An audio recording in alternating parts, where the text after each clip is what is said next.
À présent, ce communiqué, l'Association des consommateurs du Mali, ASCOMA, et les regroupements pour la défense des consommateurs du Mali, REDECOMA, expriment leurs préoccupations face à la crise énergétique persistante.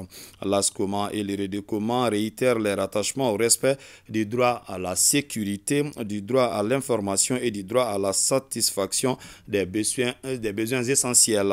Elles demandent aux autorités compétentes la poursuite des investigations pour faire la lumière sur la problématique de la fourniture d'électricité en vue de prendre les mesures pour son bon fonctionnement. En tout état de cause, l'ASCOMA et les REDECOMA expriment leur soutien total au ministre de l'Énergie et de l'Eau.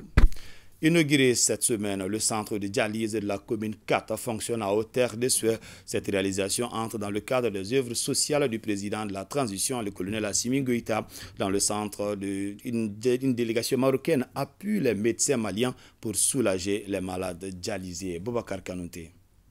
Après celui du quartier Mali du génie militaire ce vendredi, c'est au tour de l'unité centrale de dialyse du centre de référence de l'Afia-Bougou d'être inaugurée. Cette réalisation d'envergure entre dans le cadre des œuvres sociales du président de la transition, colonel Assimi Goïta. Un sentiment de fierté, de très grande fierté, qui démontre le patriotisme du président de la transition encore, qui a mis à la disposition des populations de la commune 4 en particulier et de tous les Maliens ce centre de dialyse.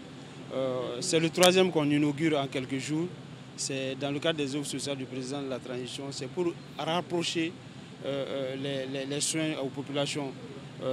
Ce centre de dialyse va faciliter beaucoup de choses parce qu'on sait que la dialyse n'était pas facile au Mali. Et cette fois-ci, ce sont des centres complètement autonomes en eau et en électricité. Et que pour celui de la commune 4, c'est R+2, un peu différent des autres. Cet acte de haute portée du chef de l'État réconforte plus d'un et facilite le travail des hommes en blouse blanche dans l'exercice de leurs fonctions de tous les jours. Et le néphrologue de rassurer les patients. Un bâtiment flambant neuf avec des technologies de nouvelle génération qui seront à notre disposition pour briller une meilleure prise en charge à nos malades souffrant d'insuffisance rénale. Les liens séculaires qui unissent Marocains et Maliens viennent de franchir un palier supplémentaire à travers cette fructueuse coopération sanitaire. En fond de mission dans notre pays, les membres de l'équipe médicale marocaine reçoivent des distinctions et autres cadeaux qui témoignent de l'hospitalité malienne. Ils nous ont accompagnés depuis le début et ils sont toujours avec nous. Ils ont formé 28 éléments. On leur a appris les b.a.-ba de tous ceux sur les machines avec lesquelles, venus au Mali, vont travailler. Ça n'a pas suffi. Quand on a installé les machines, ils ont tenu à venir eux-mêmes pour voir l'installation et encore les aider à mieux comprendre les appareils sur lesquels ils travaillent. C'est tout le peuple malien qui, à travers moi, dit merci à son Excellence, le roi Mohamed VI.